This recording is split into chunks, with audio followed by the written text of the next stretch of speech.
This man made more than $1 billion last year in a single week. That's right, a single week. That bet has been available for the last 10 years, and it only paid off at that particular moment. Then he spent the next few months giving it away, sometimes $100 million at a time. George has always said that he makes his money in the West and spends it in the East. Meet George Soros and find out what drives one of the world's most successful investors.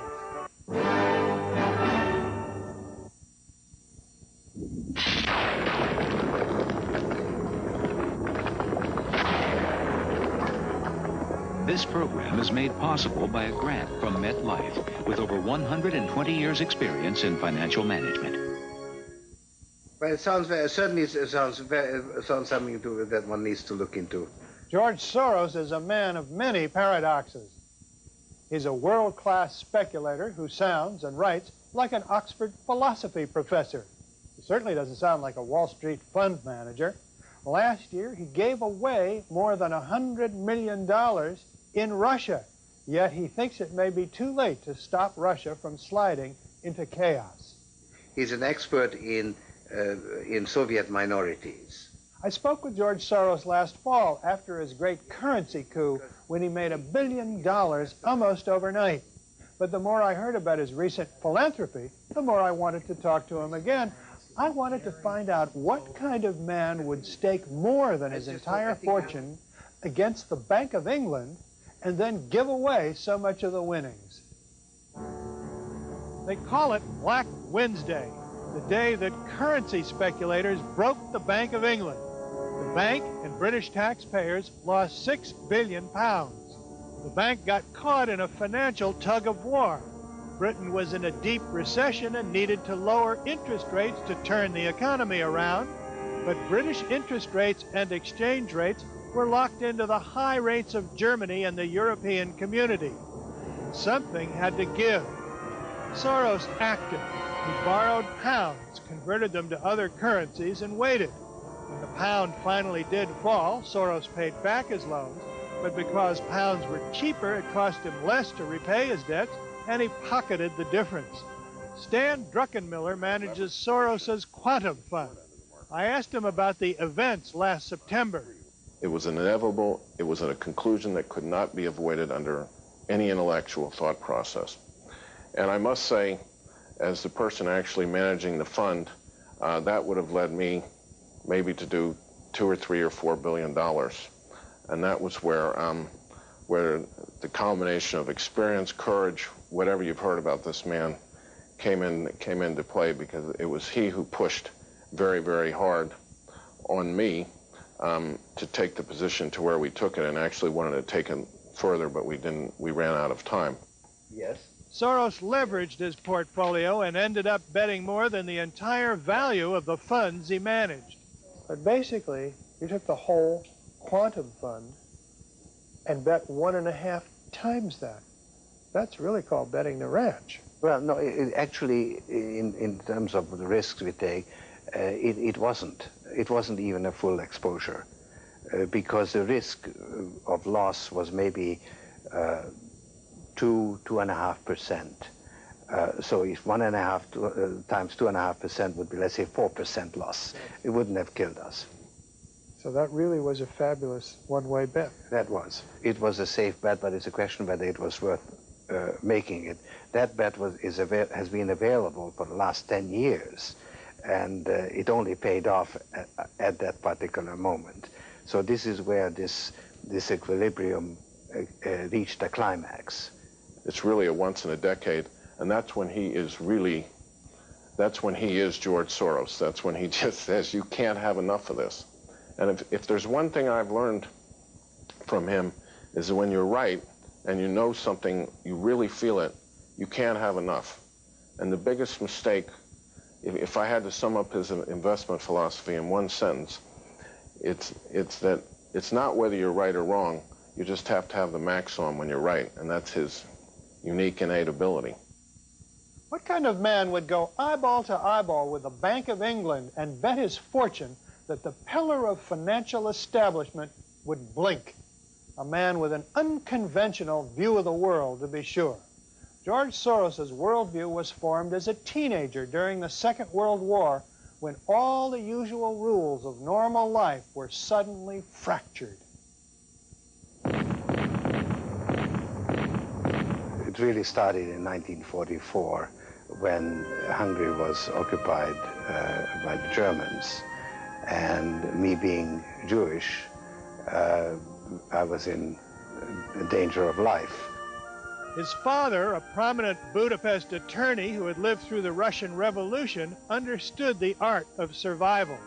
When the Germans came in, he said, this is a lawless occupation. The normal rules don't apply.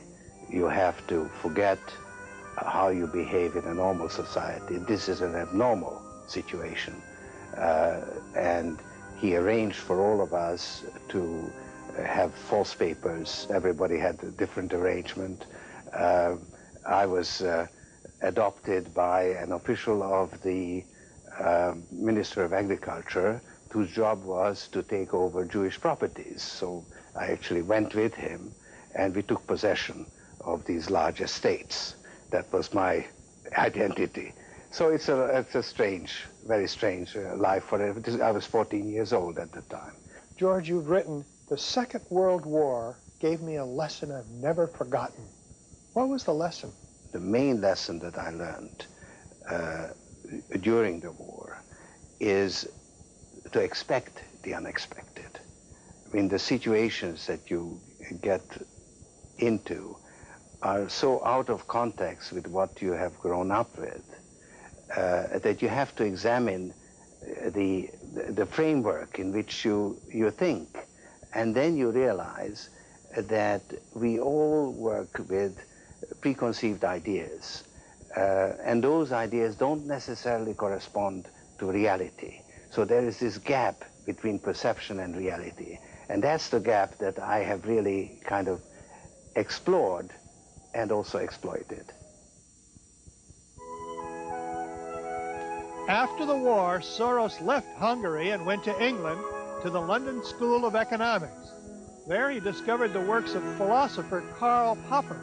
Soros was deeply influenced by Popper's views on the nature of science. So I came to a conclusion that basically all our views of the world are somehow flawed or distorted. And then I concentrate on the importance of this distortion in shaping events. Soros took Popper's ideas and applied them to the financial markets. He wrote a book explaining his theory of reflexivity, that markets don't always reflect reality because they're based on faulty perceptions. It really is the method of alchemy, because the value of securities or the value of currencies is much more dependent on the kind of incantations or formulas that you are using.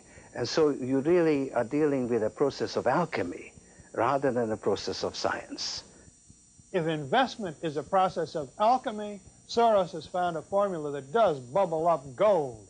If you had invested $10,000 with him in 1969, you would have more than 10 million today. How did he do that?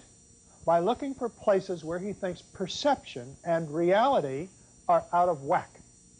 I'm basically interested in manias, or what I call boom-bust sequences.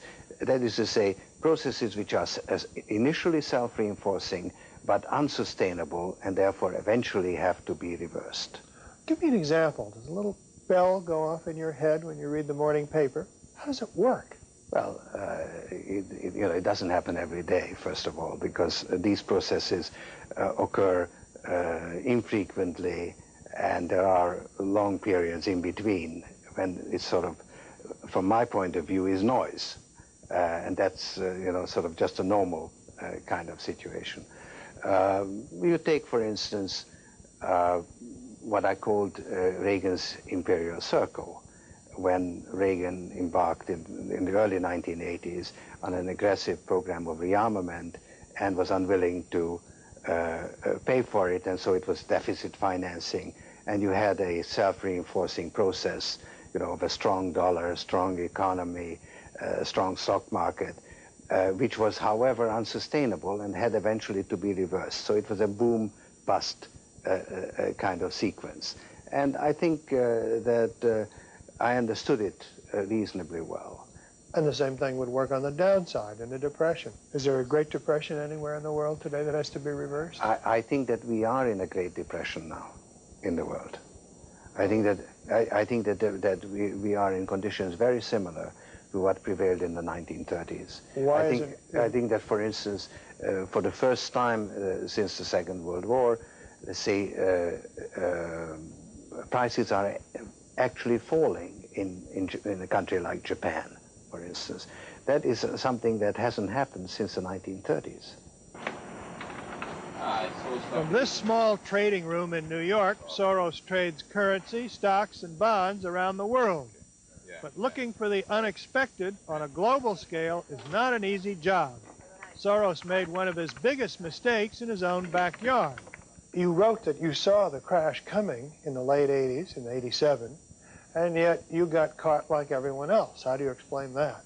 I made a very big mistake because I expected the crash to come in Japan, and I was prepared for that, and it would have given me an opportunity to prepare for the follow-up in this country, and actually it occurred on Wall Street and not in Japan. So I was wrong. Some estimate that that mistake cost Soros $650 million. Since then, the Soros funds have continued to grow. Even though Soros travels constantly, he's still very involved in the day-to-day management of the funds. He is here maybe a third to a half the time because of his other activities. He's often in Eastern Europe, or places when you're trying to talk to him on the phone, it's very, very scratchy, and it maybe lasts a minute or so a day.